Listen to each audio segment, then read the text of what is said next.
Georgetown, Guyana, 5,000 feet as the sun begins to set. I'm heading west towards Matthews Ridge. Below, the city sprawls at the mouth of the Demerara River, its waters a murky brown, sluggishly threading their way toward the Atlantic. From this altitude, Georgetown appears as a dense patchwork of streets and rooftops, the gridded layout giving way to the green sprawl of the inland jungle. As the aircraft leaves the coast behind, the Demerara snakes southward, vanishing into the haze of rainforest. Ahead, more rivers emerge, carving their way through the vast, untouched wilderness of Guyana's interior. The Essequibo River, the largest of them all, dominates the landscape, its wide expanse glinting dully in the setting tropical sun. From above, it looks less like a river and more like an ancient serpent coiling its way toward the sea, with countless tributaries splitting off into the unbroken green.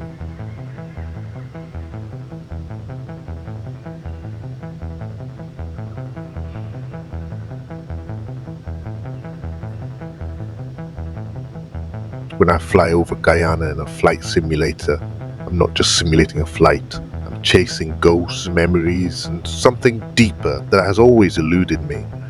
It's not just nostalgia, it's a feeling, a pull, a sense that there's something waiting for me in the vast green wilderness below. I lived there once, in a world that felt both boundless and confining. The jungle stretched endlessly, rivers carving their way through the land like veins, thick with mystery and stories never told. I saw things there, things I wasn't supposed to see. A red UAP hovering at the tree line, silent beams of light flickering down into the forest floor like something out of a dream. The night around it was unnaturally quiet, as if the jungle itself had held its breath. I thought I had imagined it, until a family member years later recalled the exact same thing.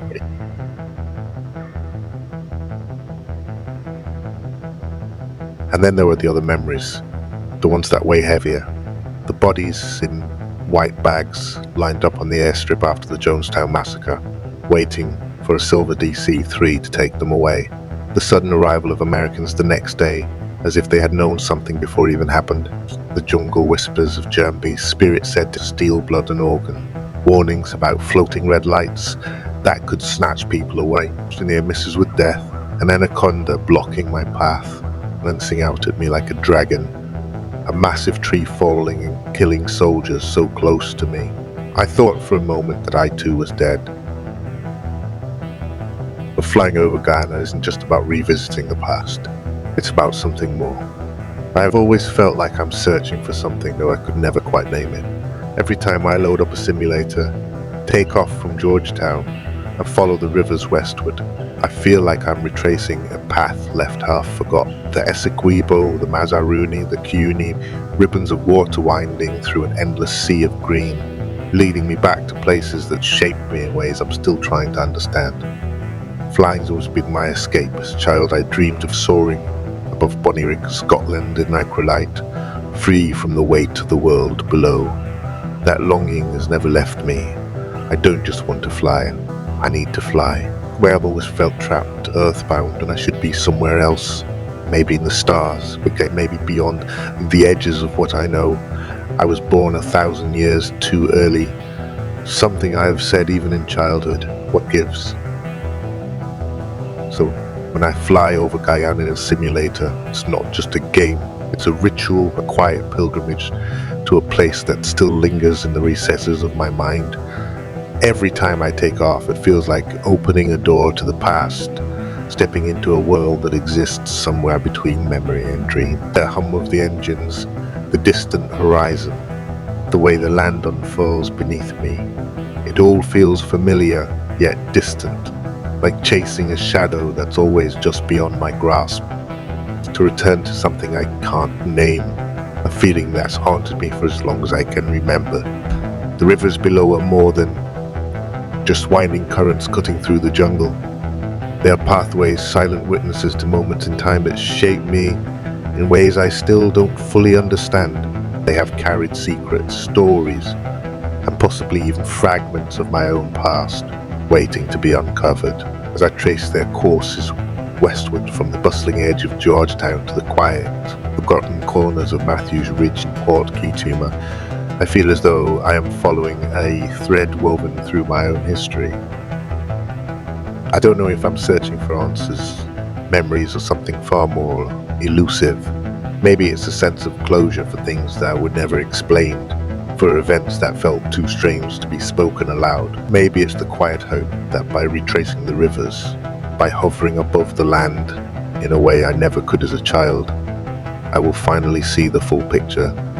I have always felt that something happened there, something significant, something that left its mark on me in ways I can't articulate. And yet, with every flight, there's an unshakable sense that I am getting closer, closer to a memory buried too deep to reach in waking life, closer to an answer I'm not even sure I'll recognize when I find it. It's a pull, an instinct, an old and quiet knowing that somewhere beneath those green canopies and winding waterways, there is a truth waiting for me. It is something I can't quite see, something just beyond the veil of recollection, but I have always known that it was there, so I fly. Again and again I take off following the rivers westward, hoping that one day the sky will give up its secrets and the jungle below will whisper back. This is the land of myth and legend, where gold miners carve into the earth and Amerindian villages remain hidden beneath the emerald canopy. From 10,000 feet, I can see the scars, deforested patches where breeders cut through the wilderness, where machines have dredged the riverbeds for flecks of gold, leaving behind muddy pools and empty spaces where trees once stood. But for every mark of human intrusion, there are vast stretches where the jungle remains untouched, endless and indifferent to the passage of time. Living in the Guyanese rainforest is not for the faint of heart. It is a place where nature reigns supreme, untamed and indifferent to human presence. The jungle is alive, always watching, always waiting. And it is beautiful, yes, but it is also a place where danger comes in 1,000 forms, many of them small, silent and deadly. The rainforest is a world built on camouflage and ambush, where the most dangerous creatures are often the hardest to see. There are snakes in abundance, harmless ones of course, but also those whose bite means slow, agonizing death if you're not careful. The fer de lance Bothrops is the one old fear. It is not the biggest snake, nor the most famous, but it is by far the deadliest. The Bothrops is the true master of the rainforest floor. It does not announce its presence like a rattlesnake, nor does it seek to avoid humans like a bushmaster. It simply exists, perfectly hidden, perfectly still, until it strikes. That's why it is feared. You never see it before it sees you. It blends into the leaf litter, its pattern mirroring the dead foliage of the jungle floor, so perfectly that even the most seasoned hunters have stepped far too close. Venom is a cocktail of hemotoxins that destroy blood vessels, with massive internal bleeding and turn flesh necrotic. The pain is beyond comprehension, a burning that spreads up the limb as the tissue dies. The venom doesn't kill, the infection that follows often does. And it doesn't take much, just one strike, a single fang puncturing the skin, and the wretched countdown begins. Bothrops doesn't need to chase its prey. It hits and waits, tracking the doomed creature by the scent of its own dying body. Even a clean bite, treated with the best medicine available, can leave permanent damage, muscle loss, amputation, scarring that never fades, both physical and psychological, in the depths of the jungle, where there is no hospital, no doctor, and no hope of effective treatment. A bite is very often a drawn-out death sentence. I used to kill them on sight with a cutlass I always carried, so every time I saw the cold shape, half hidden in the leaves, I would strike first, before it could strike me. There was no hesitation, no thought beyond survival. In my young mind, the Bothrops was not just a snake. It was a menace, a threat lurking in the undergrowth, waiting to sink its fangs into my flesh. I had seen what it could do, heard the stories of men who were bitten and never made it out of the jungle, of limbs blackened and rotting, of bodies fevered and swollen beyond recognition. I wasn't going to let that happen to me. If I saw it, I killed it. I was a child then, surviving in a place that did not care if I lived or died. The jungle is not a forgiving teacher. It does not console, it does not pity, It either kills you or forces you to adapt, to become hard, ruthless, just as indifferent as the wilderness itself. I thought that by eradicating the snake, I was taking control, asserting dominance over a world that did not belong to me. But now, looking back, I see it differently. Trey was never the intruder. I was. The Bothrops was not a man-killer through choice. It was simply doing what it had done for millions of years, playing its role in the great game. It lay hidden not out of malice, not with some cunning, vengeful plan, but simply because that is what it was meant to do. It was a hunter, a survivor, the perfect execution of nature's design. And I was the blundering fool who stomped through the jungle, killing what I feared instead of understanding it. Now I regret the ones I killed. I regret the way I saw them, as if they were the enemy, pond scum, when in truth, they were never against me. They were simply there, existing as they always had, long before I, or humans, had ever walked that land. It was the one out of place, the one who had no right to dictate what lives and what dies. The Bothrops was not cruel. It killed only to eat, only to survive. But I killed out of fear, out of ignorance, out of the blind arrogance of thinking I had a right to shape the world to my will. I wonder now how many I cut down before they ever had the chance to strike. How many lives I ended with the swift, thoughtless decision of a 10-year-old child who had been taught that fear justified action, to kill them because that was what they deserved. I was taught how to strike them dead, and I did as I was taught. They did not deserve it. They were just what they were. Lethal predators, yes, but not villains, not pond scum. And now, all these years later, I see them differently. I still fear them because they are dangerous, because they should be respected. But I no longer see them as something to be exterminated. If I were to walk through that jungle again, I would tread more carefully, not just for my own safety, but for theirs. I would watch my step knowing that I am in their world, not the other way around. I would no longer strike first. I would observe them from a distance and take photographs and video and wonder at them. 1978 was a different age, a place where if something was in your way, you killed it. In the Guyanese jungle, nightfall is not just the end of the day, it's the beginning of something else entirely. The light fades quickly, swallowed by the dense canopy, and with it, the rules of the daytime world shift. The jungle at night is a different beast, one where visibility is near zero, and danger is no longer something you can see coming. This is why finding secure shelter before sundown is not just a matter of comfort, it is a matter of survival. Once the sun sets, the jungle becomes a world of deafening sound and movement that you can feel but never see. The thick canopy blocks out even the moon and stars, leaving you in a suffocating blackness where your own hands become invisible in front of you. Moving through the jungle at night is almost impossible. It is too easy to trip, to get lost, to step on something that you really shouldn't. If you have no shelter, you are exposed, vulnerable, a sitting target for creatures that thrive in the dark. Snakes and dangerous invertebrates become waiting landmines. The jungle's hunters do not sleep when the sun goes down. They wake up jaguars, the silent ghosts of the rainforest, move through the undergrowth with an eerie grace, their spotted coats blending perfectly with the shifting shadows. Unlike most big cats, jaguars do not roar to announce their presence. They stalk unseen, unheard, waiting for the moment to strike. If you are caught out in the open, sitting near a weak fire or too close to the jungle's edge, you may never hear the jaguar until it is too late. Yes, they are definitely dangerous to those caught out at night. Then there are the snakes, and the most feared among them, the Bothrops atrox. This pit viper is an ambush predator, but at night it is more active, moving through the leaf litter and blending perfectly with the darkness. A single misstep, a single brush against the wrong branch, and you may feel a sudden blinding pain, a bite that will mean near certain death if not treated immediately. Even more sinister at night are the bushmasters, the largest pit vipers in the Americas, which actively hunt at night. While they are rare, they are masters of silence, striking with speed and force that few ever see coming. The big predators don't get you.